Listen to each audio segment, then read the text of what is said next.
Ladies and gentlemen, we're back for the late show. How are you? I was doing some research on that case out of LA, and I want to show you something. Hold on. Wait, why is this not working properly? All right, there we go. Okay, I want to show you something out of LA. I found this. Now, this is a little weird. Hold on. This is a little strange. This GoFundMe is run by the owner of that nudist colony, that Olive Dell. It says here, "Hi, my name is Brian Cleland. I'm the owner of Olive Dell. I represent the tenants of Olive Dell, a mobile home park here in Riverside, California. We are in desperation to find a missing elderly couple and their beautiful dog lost this Saturday afternoon." And then if we go down here, it sort of has a story about how they went missing or whatever. Call to action. "We are urgently seeking your help to bring Stephanie and Dan home safely. Your generous donation will help support search efforts, including installation of security cameras on the premises, professional search teams, a reward fund, community outreach, and financial assistance." And then it says here, "Your donation will directly contribute to safety of the tenants, increased search efforts, reward incentives." What the hell? Why would you like they just raided that area and destroyed a home? What has this got what has this got to do with anything? Why on earth, as the owner and not a representative of this couple, would you be asking for money on behalf of the community?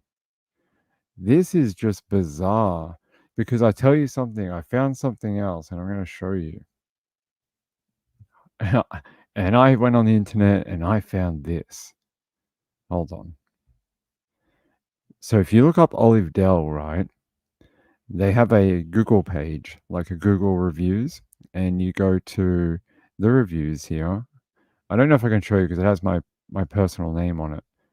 Hold on, I might be able to just take a screenshot. Here we go. So it says here, a person named Melinda wrote, "Living at Olive Dell for the last few years has been nice. Until new management has taken over, it has become a hostile environment and the events are banned. Karaoke is not the same as before. The staff is pushing pride slash sexuality groups into the community. It's a violation of the rules and regulations. So tenants and members have to tolerate explicit sexual behaviors in public areas. I would not recommend bringing children. The restaurant and sauna has been closed since October 2023. The tennis and basketball courts have been unsafe and unusable for over 3 years. The pool and the hot tub are now under time restrictions. Tenants are harassed almost daily, including management and staff continually trespassing on lots and video recording tenants using their lots nude while harassing them. They say here, there is a class action against the management. They continue to ignore the TRO. The membership has increased as the amenities decrease. They are no longer including AANR, in which Tina wants to end. Many people have moved out due to the unlawful nature of the new management. They have moved in people who commit vandalism and theft. It's been a toxic environment since Tina Koffelt has taken over. There's so many posts here from different people. This one from a person named Lisa. Previous post was not my review at all. I haven't even been there in 12 plus years. I came to check to see if it was still open so I could bring newbies. It used to be a good place from what I'd seen heard. I am scared. So someone wrote a fake review under her name. So I also heard that there's some sort of lawsuit going on, and that comment also does mention it, that there is some sort of legal proceeding going on. And then you have this couple go missing along with their dog, and then Said owner of the RV park, who apparently is now asking the community for money on behalf of the people who seem to be suing him for, taking over this park or whatever, and not doing their job. I find that highly bizarre, highly strange. I don't know if it's connected to the disappearance, but it doesn't make it look any better. Yeah, I'll show you that review here. There's that review from someone called Melinda. So there you go, you can read it. Hey Blaze, how are you? Blaze says, I was wondering if the new manager is posting the GoFundMes. I think they are trying to switch from elderly rentals to LGBTQ nudist camp. Sounds like it. Yes, the GoFundMe is from them. It says at the top, I am the owner of Olive Dell. My name is Brian Cleland. So it sounds like Brian Cleland. Let me see if I can find a picture of him.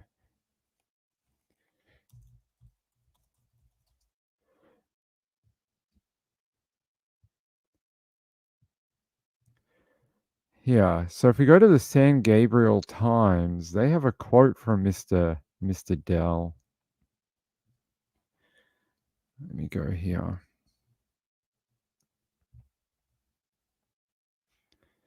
Let me pull down this photo. There you go. So if I go to this article here, they had a quote from Mr. Dell. Where is it?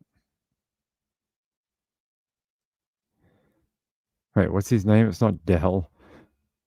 Cleland is his last name. Sorry. Uh,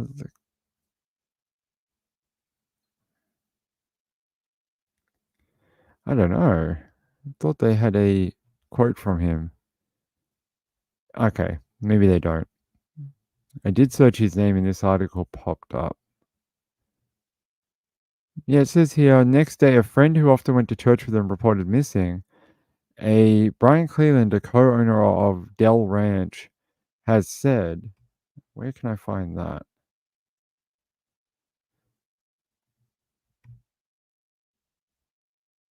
Yeah. The couple were last seen at their mobile home in the 26,000 block of Kessel Road around 10 a.m. on Saturday. The next day, a friend who often went to church with them reported them missing. Brian Cleland, the co-owner of Olive Dell Ranch, has said, okay. One of the neighbors called Sandy said, "I just want them back. They don't deserve this. They're just good people. They go to church. They don't deserve any of this." Deserve any of what? Sandra or Sandy? What do you mean? They don't deserve what exactly? To go missing? Do you know more than what you're letting on? Do you know what happened to them? Because it's odd that you said they don't deserve this. Don't deserve what? No one knows what happened to them. They said, I just want them back. From where exactly? They said here, she said, another neighbor went to the couple's home on Sunday when they weren't ready for church and saw Stephanie Maynard's purse and cane inside. She also said the TV and computer were left on. Sounds like somebody abducted them from their mobile home. Shock, hey, Shock. Shock says, so they're changing from elderly living to a nudist camp. The article was very confusing. Yeah, everyone I've seen has reported it as a nudist camp. And when we go to the Olive Dell Ranch website, which I'll take you to, it says here, family nudist resort. Olive Dell Ranch is an RV park located in Colton, California. We are a residential RV park with a variety of RV space options. Our amenities include pool, jacuzzi, and a restaurant. Rentals start at $800 per month. We provide nightly and weekly RV rentals as well as cabins and tent camping. So here's some of these events that they were talking about. So they have a Pride weekend, September 13th, 14th, and 15th. And this is something that some of the residents were a little annoyed by. They didn't want like not that they don't want to be inclusive of RG, L, the gay people. I don't know what the letters are. LGBTQ plus. That one. They don't. It's not like they don't. They're against them. It's just like that's not what their area was for. I don't think, and I think these new owners are trying to push it upon them to be, more of a more same-sex couples and that type of thing. And they said that's not what they've done at this particular RV park, nudist park in the past.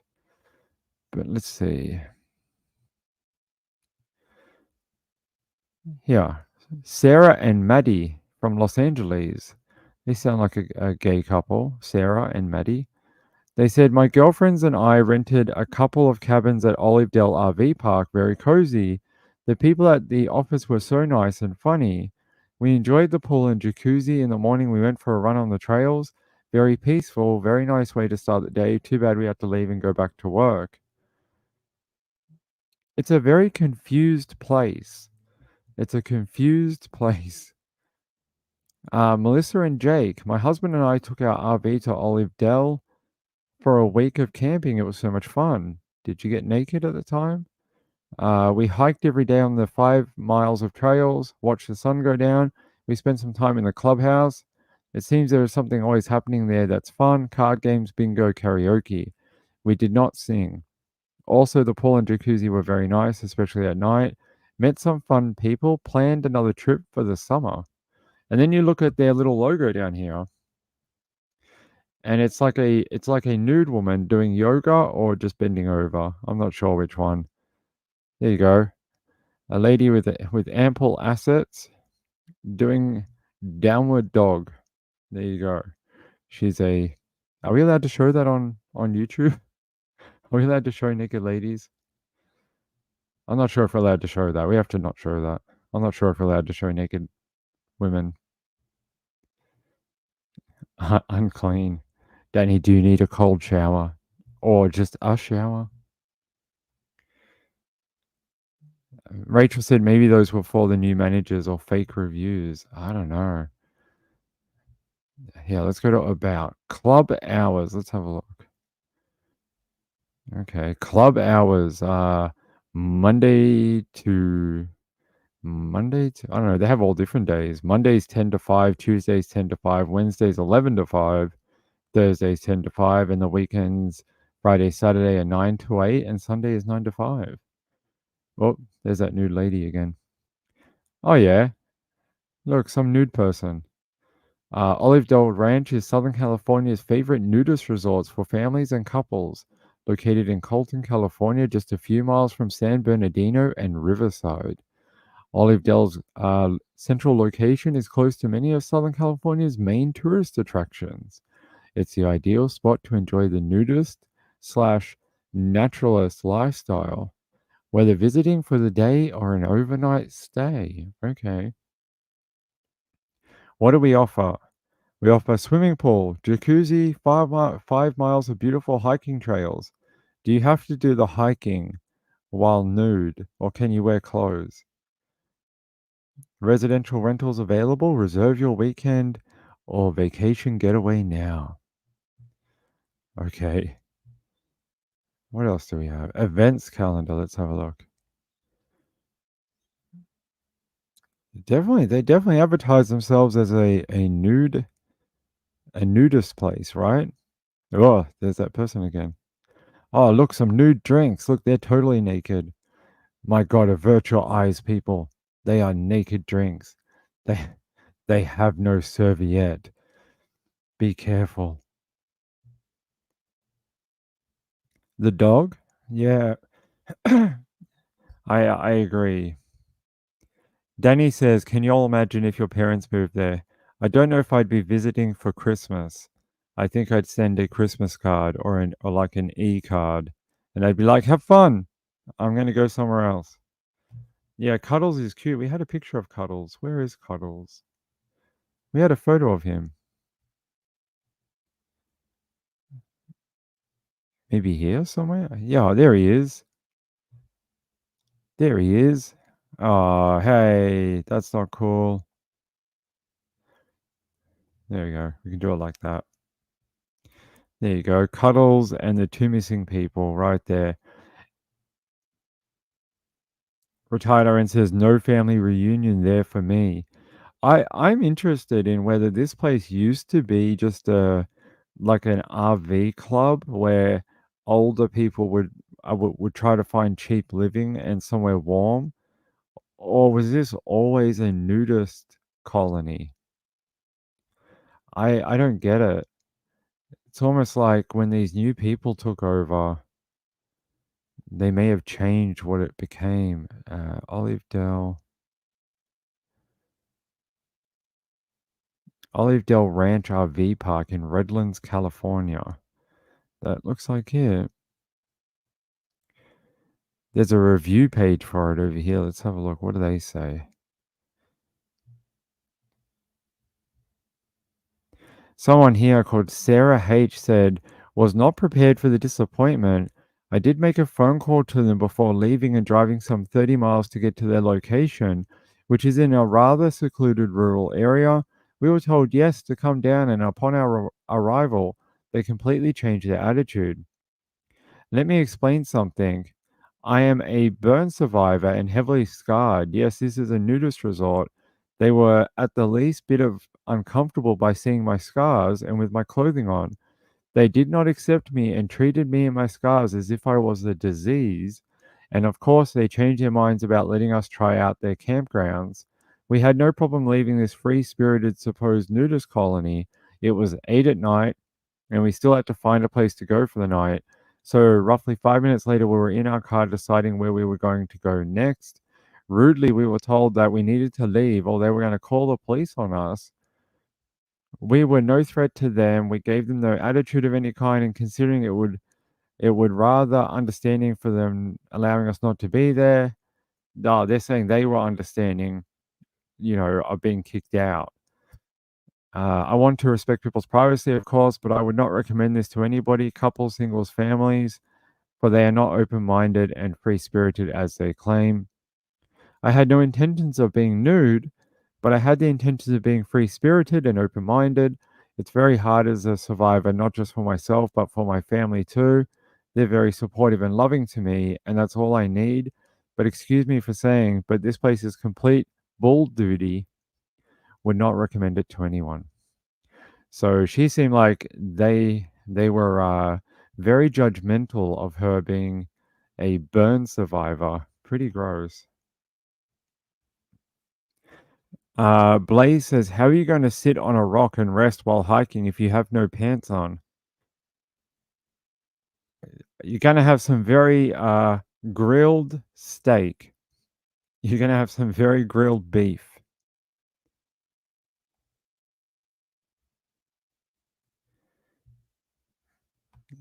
Danny's being disrespectful. I don't know, Danny. I don't know if they're nudists. I'm not sure. I don't know how this works. I don't know if it's them. Like, I don't know if it when it changed hands, it became a nudist place or it always was one. Like, that's what I don't get because there's no history that you can find for it. Here, let's go to the San Bernardino Sun. I like these local papers. They often have better news. Let's see if they have anything. It says here, Redlands police used a battering ram to smash their way into a home at a nudist resort Thursday, August 29, in an attempt to find a man they believe had a role in the disappearance of a neighbor couple who had been missing since Saturday. Police sent a robot with a camera into the home but did not see him. The man was still at large Thursday night. Carl Baker, a Redlands Police Department spokesman, said they have not publicly identified him. Now, I heard in one of the chats, the person they were looking for is related to the owner. Call that owner. What's his bloody name? Whatever the guy that made the GoFundMe. What's his name? Brian Cleland. I heard the person they're looking for is related to him or the other owner. Now, I can't verify that, but that's what I heard. The man has dementia and he's also a diabetic. Lindy says most of them carry a towel around. For the towel rack? I get it. Angela says, look at the pictures from earlier. She looked naked. No, it's all right. Peekaboo Cockatiel says it's polite that when you sit anywhere, you sit on your towel. How would you know? Do you go to these places, Peekaboo? It's okay if you do. We'll still be your friend. What did Angela say? Where's Angela? Look at the pictures from earlier. Okay. I do have some earlier photos of her. Let's have a look.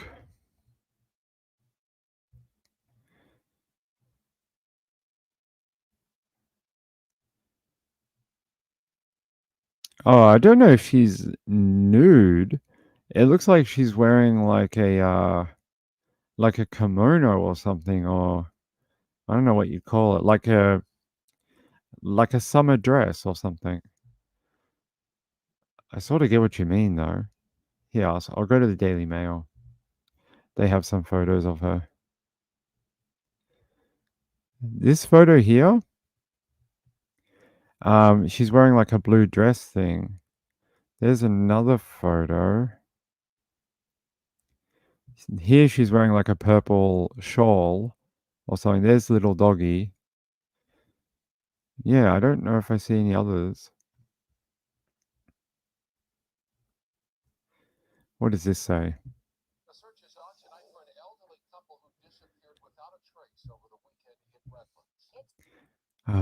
Thanks. Thanks, StreamYard. All right, there you go. Sorry, I was doing a bit of research for everyone. Just want to check something. Okay, interesting. Danny, I've reached out to Steve for more information on the 62-year-old man who went missing in Arizona. I have to wait for Steve to get back to me because there's no public information for it. I'll let you know if I do. Hey, Carolina, Carla. Please let me know what church that is. Way different from my experience. No judgment. Maybe I want to go there, but I'm Baptist. I don't know. Maybe it's like I don't know. Maybe they have a church on the grounds of the actual camp place. It's possible, right? I mean, I wouldn't be surprised.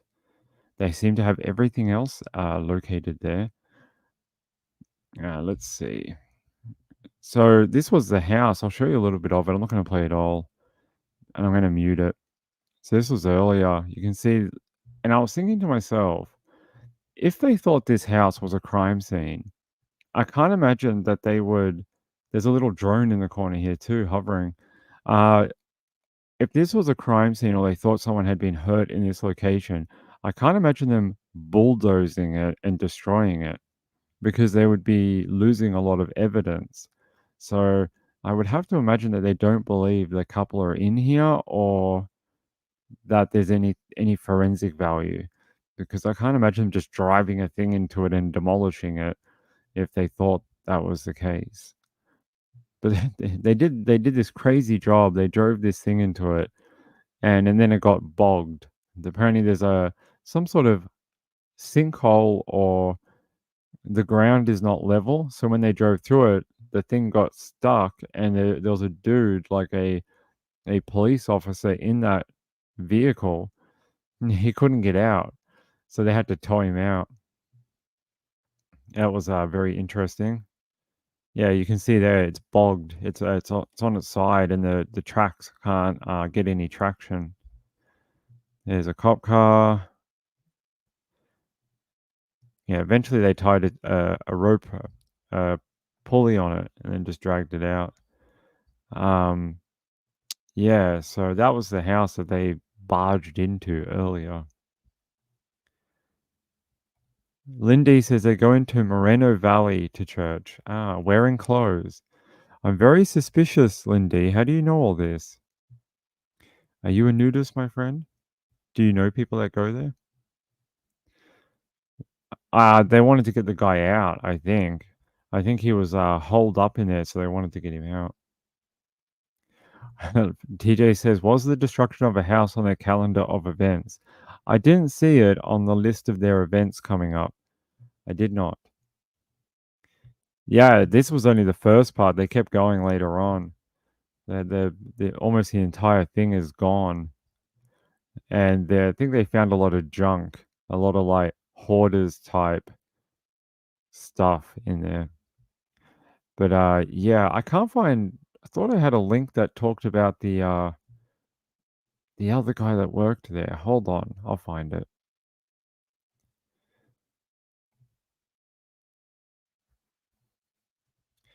Thought I had a link that talked about the suspect.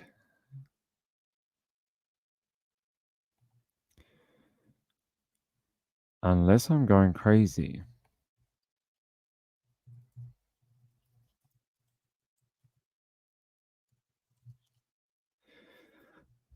Let's see if it's on ABC 7. On top of breaking news, a home. Let's see if they say anything.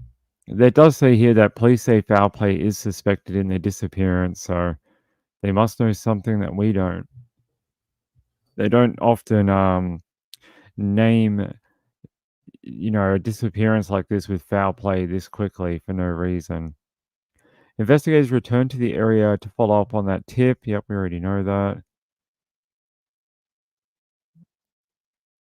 Here. So the police chief said, or the police spokesperson said, "We have the area locked down. We're certain that he has not been able to escape from the area." But now they're saying they're not sure. There's no way that Stephanie or Dan could have walked away from the area. She has a cane. It was at her home. Her purse, her cell phone, things they would never left home without. Daniel suffers from dementia and is a diabetic. Yeah, see? Friends say the couple who is part of a possible lawsuit against the ranch was being harassed and fear that they may have something to do with their sudden disappearance. The couple is very active in the church and in the Olive Dell community. Shame they don't have more information on the suspect because I heard that it was like the son of the owner or something like that, or a relative of the owner. Danny says, "Am I the only one picturing Joe Exotic as the manager? Maybe." Lindy had a good explanation up here. I read it before. Here. Lindy says Bill Kessel founded Olive Dell in 1952, purchasing 145 acres from an Italian goat and olive rancher after seeing the nudist film Garden of Eden. Interesting. DJ says, "I think the suspect is a boyfriend of the manager, not related to the owner," is what I read in that chat. Ah, okay. I knew I saw it briefly, but I knew it was someone who got to do with the owner. I saw it briefly before, about 2 hours ago. That would not surprise me. Moonlight View says, "No, they attended church in another city, not Olive." Okay. Moreno Valley. Where is that?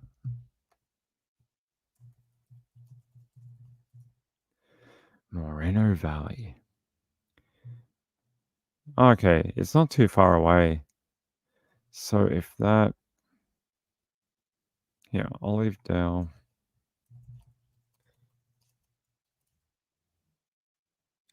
It's not that far here. I'll show you on the maps. It's about 11 minutes apparently. So there you go. There's Moreno Valley. I didn't type in a church. I just typed in town. So the actual place is all the way up here in the mountains. All the way up here. Here's the RV park, and here's all. This is and it must be named after the owner then, because the street is called Kessel Drive, right? So it must be named after that original owner. So these are all the little RVs. There's some. Are they shipping containers? Could be. So you got all these like little homes in the area. It's a weird little place, right? You got some more down here, a lot of cars and RVs, sort of like a tennis court. Some facilities down here at the front part. The facilities actually look fairly new, but the rest of it looks like it's quite old. Olivedale RV Park, yeah. And then they got all the trails on the property all up here. If you wanted to get rid of someone, you probably could. You got all these mountains at your disposal up here. What's this place here? A really random mosaic? Look at that. Is that like blue mosaic on their roof? That is trippy as hell. That is really weird. Look at that. Someone got adventurous with the tiling on their roof. But yeah, there you go. There's the RV park if you haven't seen it. Okay, it stretches quite a distance, so looks like there might be 2 roads to get onto it too. Dejaga Drive and then Kessel Road up here. So you can get up Kessel, or there's a back way too. Might be a couple of back ways. No, just those 2. So you can go up the back way through here and get into the back of the community up here. A lot of bushland if you wanted to, though. You get up into here. This looks like a mining area or something like that. Like they're mining for something. I don't know what, but there you go. There's something for something. All right, there you go. I just wanted to show you the map of it because I hadn't seen it either. There you go.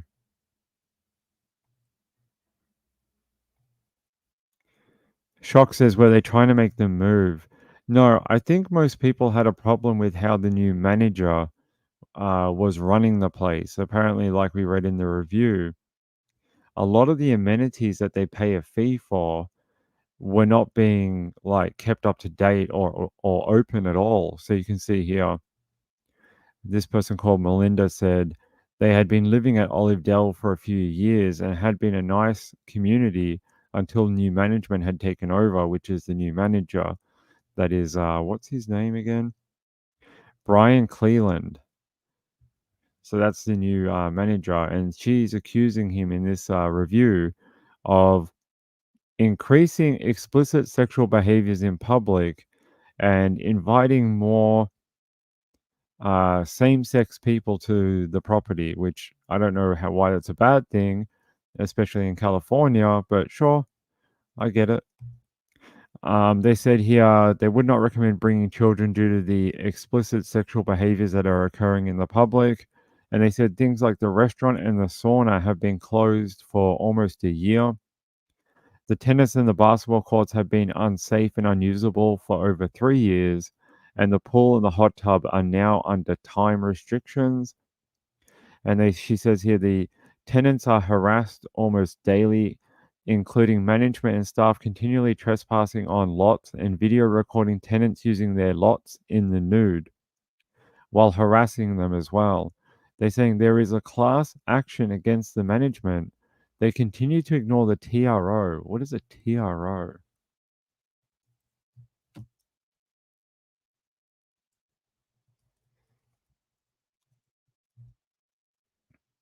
Oh, temporary restraining order. So there seems to be some sort of bad stuff going on. A temporary restraining order? The membership has increased as the amenities decrease. They no longer include AANR. AANR. AANR. Oh, okay. AANR is the American Association for Nude Recreation. I didn't even know they had a club, but they do. What do you... so maybe if you paid your fees, you automatically got a membership for AANR. Something like that, maybe. I can't show you the website because there is a lot of nude ladies on here. There's a lot of naked ladies, and I can't show it to you. We can't show naked men or women. on this channel, so I can't show you the AANR website.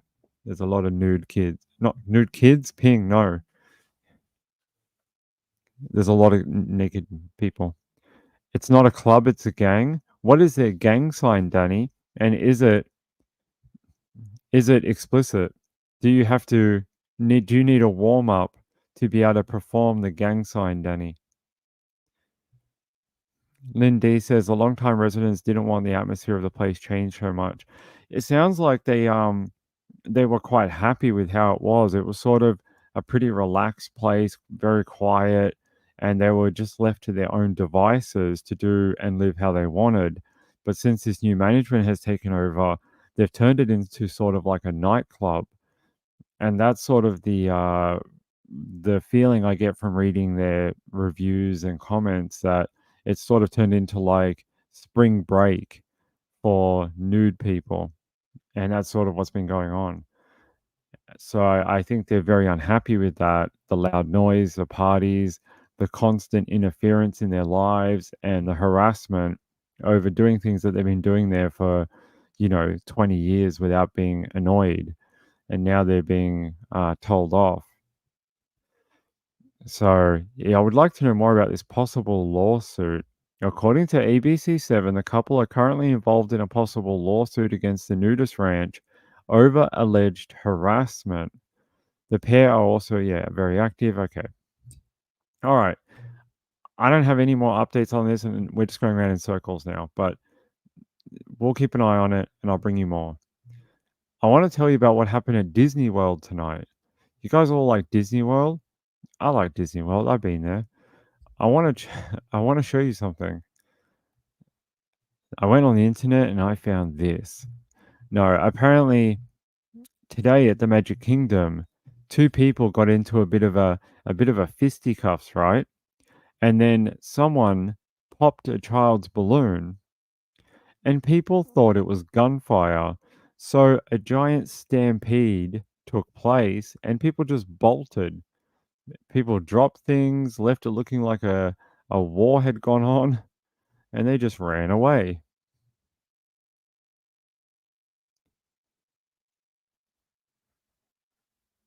So I'm going to show you a video from the aftermath of one of the stores after this happened. So as you can see, it looks like a ghost town. There's a stroller, random stuff all over the floor, shiny things, kids in the corner, people hiding under things. There was a guy yelling, "I'm not safe. Where's my wife?" It's okay, man. It's just a balloon. So apparently the sheriff had to release a statement basically saying everything is okay. There is no active shooter, and to not get your, not get upset or something like that. Here, I'll show you Fox 13 Tampa. Let's head to that one. So the Orange County Sheriff had to release a statement saying there is no active shooter at Walt Disney World Magic Kingdom. A fight occurred and a popping sound was heard that we believe was a balloon. Guests began running, and that's how an active shooter rumor started. There is no active shooter. So they're trying to tell you that nothing actually went on. People just got a little carried away, apparently, which I find it interesting that people got a little upset at a balloon popping. Yeah, I'll see if I can show you this video. Hold on.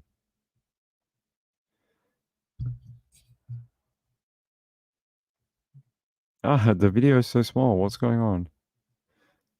There we go. Continuing to follow breaking news out of Orange County tonight. There is no active shooter at the Magic Kingdom in Walt Disney World. That is the word from the Orange County Sheriff's Office. WESH 2's Gail Pascal Brown is live outside Magic Kingdom tonight. Gail, what sparked the panic there tonight? Yeah.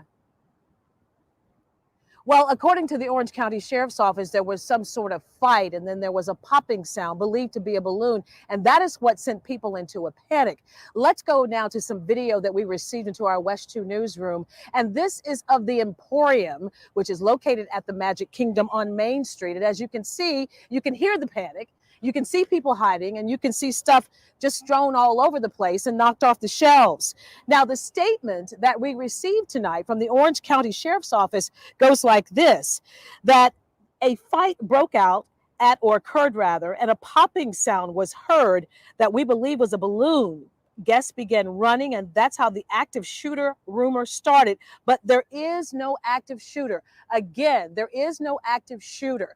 Now, we've been looking at some of the online posts too, and one person who claims that they were close to the action said that this fight broke out near the monorail. But again, that has not been confirmed exactly where that location is from the Orange County Sheriff's Office. They will just say that a fight broke out at the Magic Kingdom, that there was a popping sound heard, that popping sound was believed to be a balloon, and there was no active shooter. So again, if you're just joining us, a lot of panic tonight, a lot of concern, but no active shooter at the Magic Kingdom.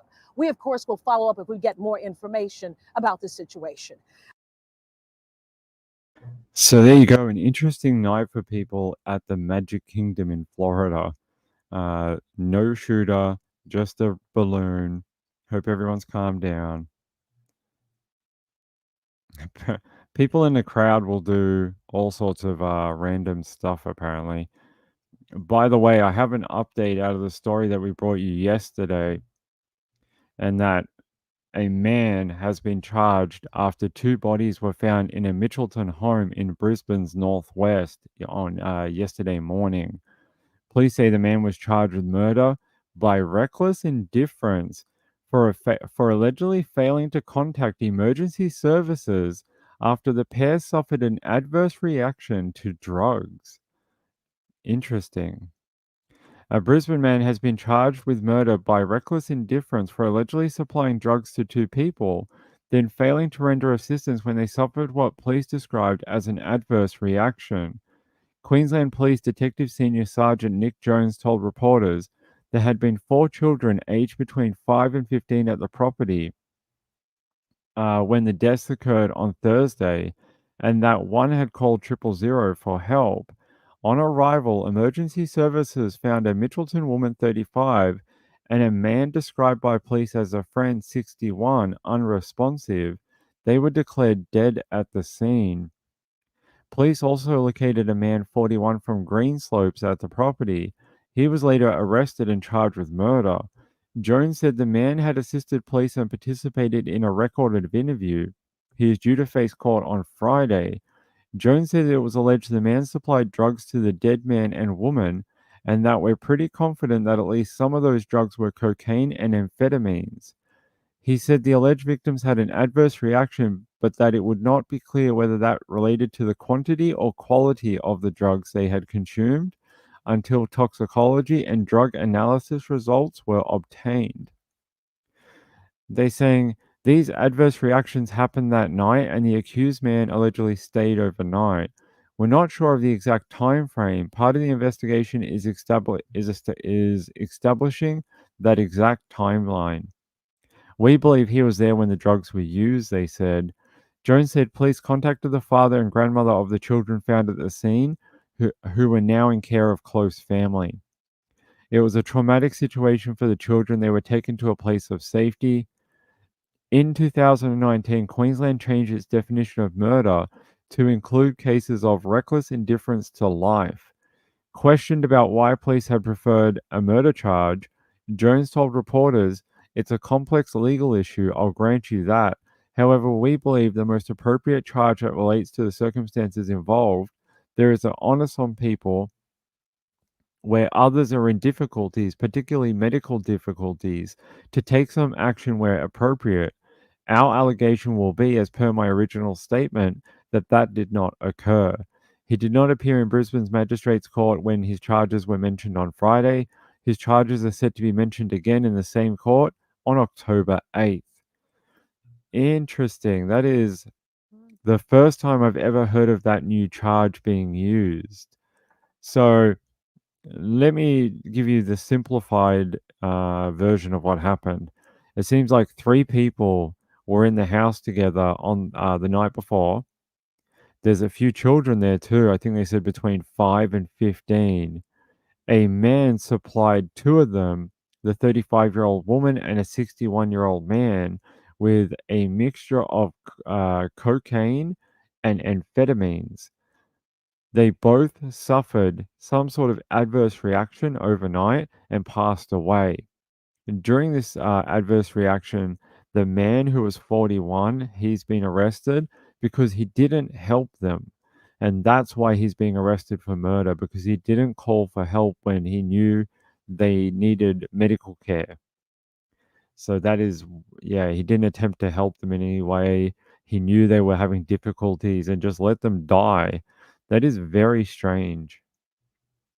Lisa says, "Hey Ping, do we have fentanyl here?" I've heard it is here, but it's not in amounts like in America. Like it does come across the border, but not as frequently as other countries.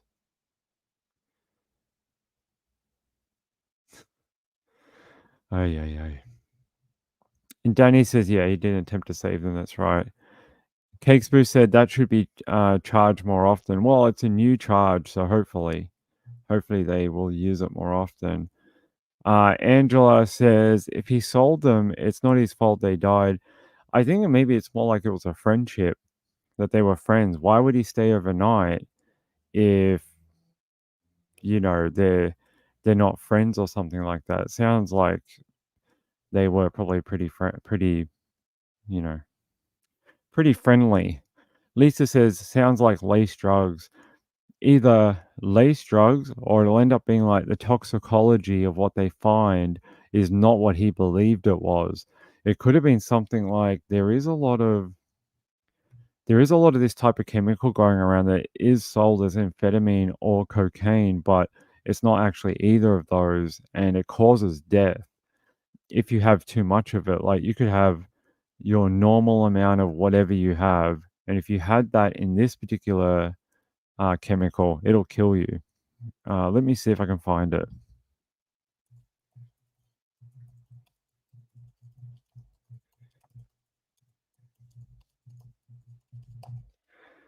Let me see if I can find what that actual thing is called. Here, ABC. I'm trying to see if this is the right one. Yeah, protoniazine is what they're talking about. Protonitazine, that's it. That's what they're looking at. This is the one that they're... And if you look here, the Department of Health in Victoria, not Queensland, but Victoria, protonitazine is a novel synthetic opioid that can produce life-threatening toxic effects in very small amounts.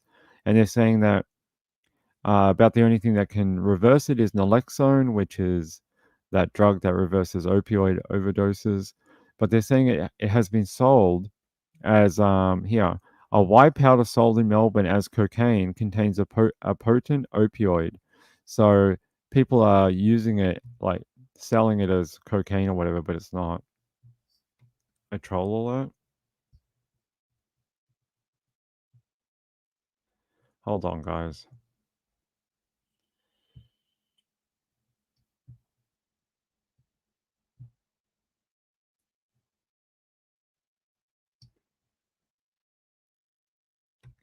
That's all right. I think I think our mods might be asleep. That's okay. That's okay. I don't know. It's not showing up on my screen, so I don't know. Hopefully it's gonna fix itself. Yeah, the nitazine. So maybe it's something like that, nitazine. Blaze says, usually the person who sold it is gone before the police get there. It would be better to fight this if there is CCTV in the area. Maybe. I don't know. That's a hard one. How would he prove that he didn't know what the chemical was? How would you prove that in court? Sean says 2017 fentanyl was imported and seized for the first time. It's around, but it's not in as bigger numbers as in America. So very sad. That was that case we brought you yesterday from Queensland. So now that guy that was led away from the property, we saw him in a forensic type jumpsuit. That is him, and he's been charged over the death. There was also one out of the US, if I can find it. I had one out of the USA about a woman charged with murder. Charged with murder for killing a male, which doesn't happen that often. Let me see if I can find it.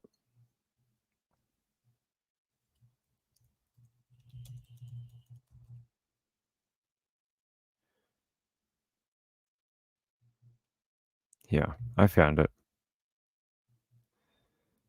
6 o'clock, a woman was arrested after Monroe County deputies found a man dead inside a home. Deputies say they responded to that house in Madisonville today. Detectives did charge a woman with criminal homicide, but investigators aren't releasing any names in this case.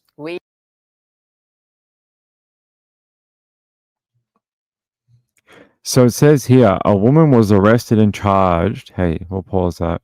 A woman was arrested and charged after Monroe County deputies find man dead inside Madisonville home.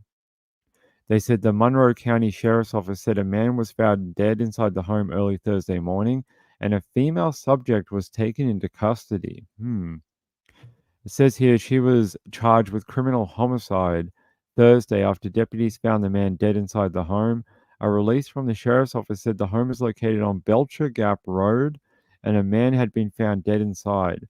While investigating the scene, the sheriff's office said deputies found the suspect and took her into custody. The sheriff's office said the investigation was ongoing. Neither the names of the offender nor the victim were immediately available. It said names could be released later when the investigation is over. The story will be updated with information when it is available. Have you ever heard of cops saying you can't have the name of either of them until the investigation is over? It's a little odd, right?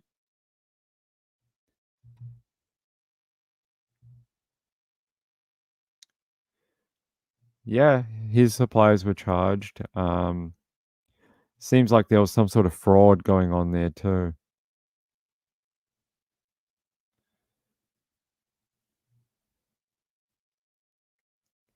All right. Guys, give me 1 minute. I'll be back in a second. Hold on.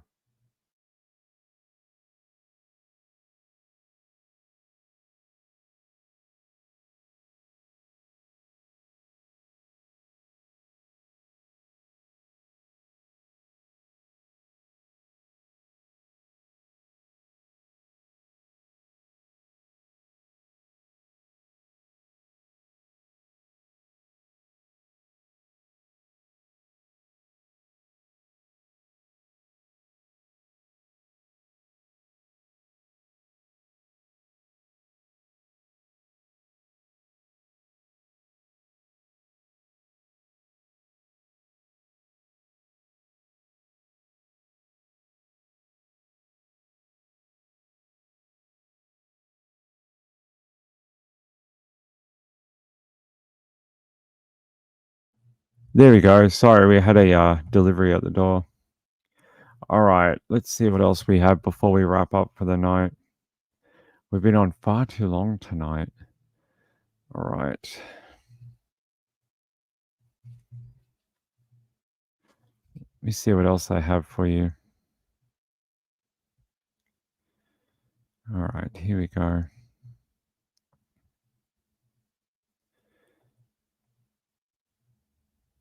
Let's take you to the Upland Police Department. They said, yesterday we received information from the Los Angeles County Sheriff's Department, Temple City Station, about a vehicle wanted in connection with a kidnapping. It was learned that the children ages 4 and 6 were taken by their uncle, who has no custodial rights to them. The children's mother told deputies that her brother was unstable and she feared he would harm the children. As officers attempted to stop the vehicle, the driver failed to comply, leading officers on a short pursuit. At the conclusion of it, the suspect was taken into custody and spontaneously stated that he wanted to take the children to heaven. The children were unharmed, however, and they were taken to hospital as a precaution. Let's watch the little video.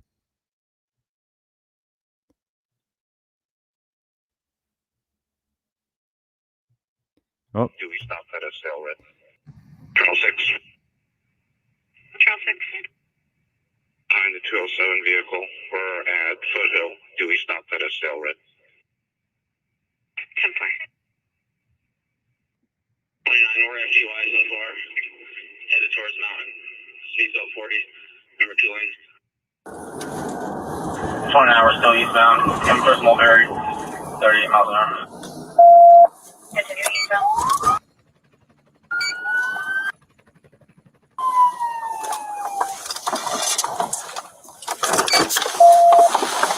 Get those hands up!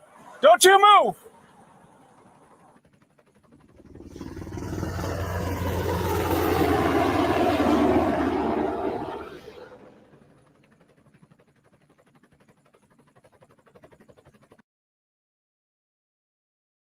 so pretty scary. They're very lucky to get those children back alive. He sounded like who knows what that brother of the mum would have done, the uncle of the children.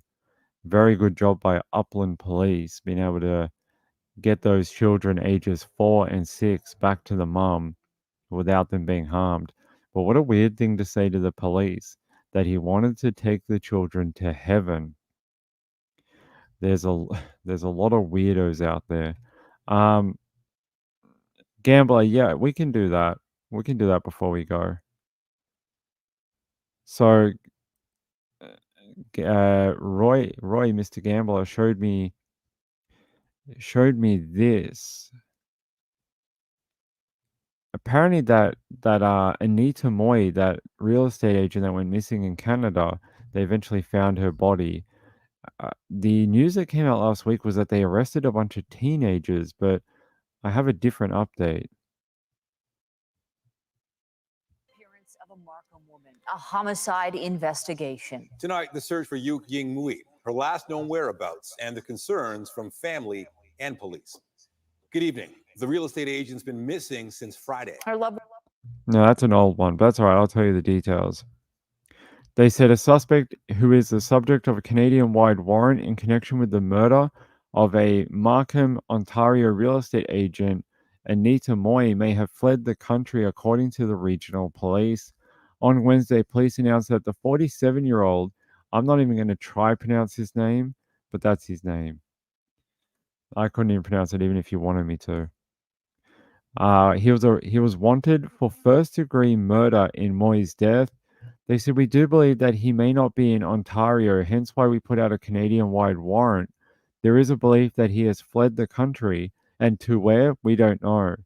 So they don't even know if he's in Canada or he has fled Canada, but they are of the belief that he's no longer in Canada. They said, we're working with our Canadian Border Services Agency, and that is why we've put out a Canadian-wide warrant. This gives us the opportunity to alert other police services across the country, as well as flag him at our borders. Let me try and find a photo of him, because this is not the best.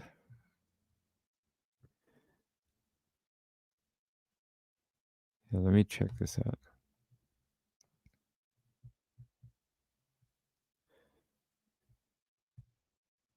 Come on, CP24. Case of the murder of Markham real estate agent Yu Ying Anita Moy. Police have a suspect, but now they're trying to track him down. CP24's Beatrice Vaisman is live in Markham working on this story this morning and has details about a pretty complex case, Beatrice. Absolutely, Jen and Nick. I mean, police have not actually revealed what they think the motive might be in this murder investigation, but the fact that they've charged this 47-year-old man with first-degree murder suggests that police believe that Yuk Ying, Anita Moi's death was both planned and deliberate. This is 47-year-old Zhejiang Marco Hu, photograph released by York Police yesterday. They're looking to apprehend him, but the problem is they believe that not only has he left Ontario, but that he's very likely also fled the country. So that obviously poses challenges in their investigation, depending on which country he has actually fled to. Though police say that putting out this Canada-wide warrant gives them access to more resources, allows for more cooperation, not only with the CBSA, but with law enforcement across the world as well, to make sure that border officials here in this country as well keep their eyes open for him if he was to re-enter the country. 56-year-old Yuk Ying, Anita Moi, was a real estate agent. She went missing, or was reported missing by her family back on August 9th. They say that her remains were discovered 3 days later on August 12th up near Parry Sound. They were burned remains, actually. A coroner identified them as positively being Miss Moi. And so, again, police now trying to find this 47-year-old man and ultimately bring him to justice. Here's what we heard from York Police yesterday. We can't really speak to what sort of led our investigators there, pieces of evidence and that sort of thing. That's obviously to protect the integrity of our investigation. We do know that our investigators have determined that the act of Ms. Moi's death was planned and deliberate, and the person responsible is the person that now we have a Canada-wide warrant out for. Okay, so there's different vehicles involved in this police investigation. Police putting out photographs of these vehicles. One of them is a Mercedes Sprinter van, 2019. Police believe that this Sprinter van, or one just like it, was used to transport her body or her remains up to Parry Sound, where they were later found. And a 2021 Porsche Cayenne linked to Mr. Hu also has now been seized by police. They believe it might have actually had a different license plate at the time that this crime had taken place. Also, Miss Moi's vehicle was discovered at the Finch and Warden area the same day of her disappearance as well. So police have 3 different vehicles, which obviously means a lot of forensic evidence for them to go through as well, Nick and Jen.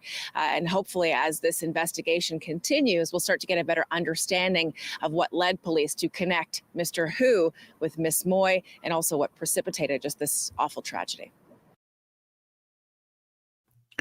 So there's your update. I mean, last week we thought it was a bunch of children who had done it, a bunch of like 15 to 17-year-olds, and now it's sounding like, I don't know what it's sounding like. It sounds more confused than we thought last week.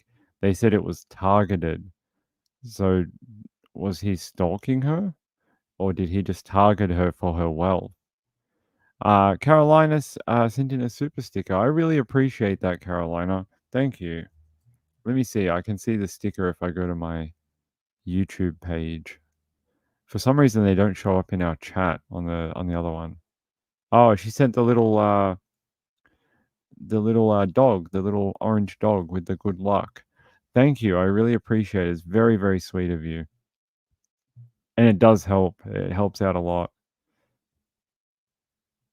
I don't know what you guys are talking about, but Anita Moi, I would never have guessed that we're now on a possible international manhunt for the person who may be responsible for killing her.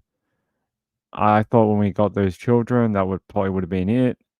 And yeah, that was going to be the end of it. But now we're looking for a 47-year-old grown man. They're saying here, police said Thursday that investigators are now set to make an application to Interpol for a red notice for the man, a request for law enforcement worldwide to find and provisionally arrest a suspect. So if he tries to cross any border anywhere, he will get picked up. They said they have now acknowledged Mr. Hu's departure from Canada may complicate the police investigation, but maintain that it doesn't really change anything Our investigation still continues, they said. So they think he may be back in China or Hong Kong. Oh, here. The Canadian Border Service Agency confirmed the 47-year-old of Markham traveled to Hong Kong. A spokesperson for the border agency said Mr. Hu left Canada on August 12th. So yeah, okay, so he's now in Hong Kong. I would suggest he's probably already crossed the water into China, because Hong Kong will work with the USA partially, but China will not work with the USA or Canada at all, like at all. They will not send a national back to Canada or Australia or America at all. They just will not. They won't send one of their own to face a death penalty, a life in prison, anything like that. They're one of those countries who want every other country to help out, but when it comes to helping out other countries, they just don't feel like it. So I don't suspect we're going to get anything from them. It says here, Canada suspended its extradition agreement with Hong Kong in 2020 as part of its response to a package of laws imposed by China. Those national security laws gave police more power to clamp down on anti-government protests and other activities considered to be the work of hostile foreign powers. So they didn't like those laws. Yeah, this might be interesting in how they're going to go about trying to bring him back from either Hong Kong or China. That'll be very interesting. Danny called this, not just the kids. I don't remember that, but I believe you. Yeah, we showed his face. This is him here, actually. Is there a picture there? We can just go here. Is there a photo of him? There you go. There's Mr. Hu.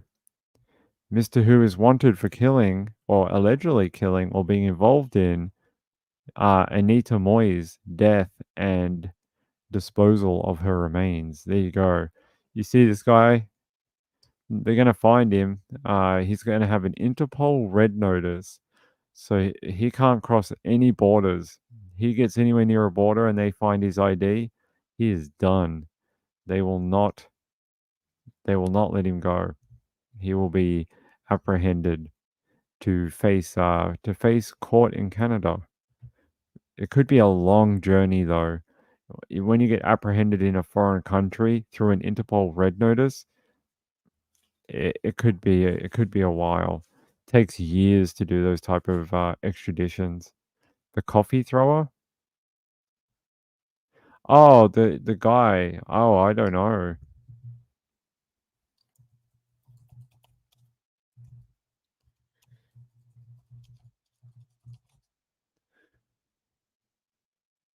It says here just a few hours ago that the baby boy burned in the hot coffee attack in a Brisbane park this week is to undergo surgery for his burns as the search for this suspect continues. So they have not been able to locate him at all. Yeah, so nope, they still haven't tracked him down, and that little baby's having to go under surgery for his injuries. We showed all of it yesterday. We showed all the CCTV. We showed all his like capture videos and all that. We showed it all. We did it yesterday already. I mean, I can show it again, but we already did it. Yeah, hold on. There you go. This is the guy they're looking for in regards to the baby. We've shown it before. I think we showed the video. Actually, the image is still here. Look, there you go. It's still in my StreamYard. Same image. Dun-dun, dun-dun, dun-dun. Dun-dun, dun-dun, dun-dun. You're looking for that guy. Look, it looks like an animation. There you go. He's coming to get you. You got to find him urgently. There you go. Very creepy. The creepy guy.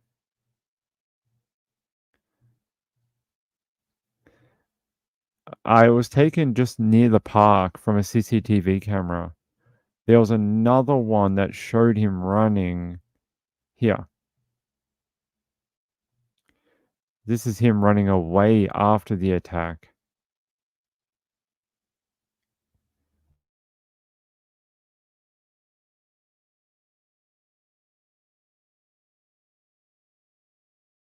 There you see him running from the park after he threw the coffee on the child.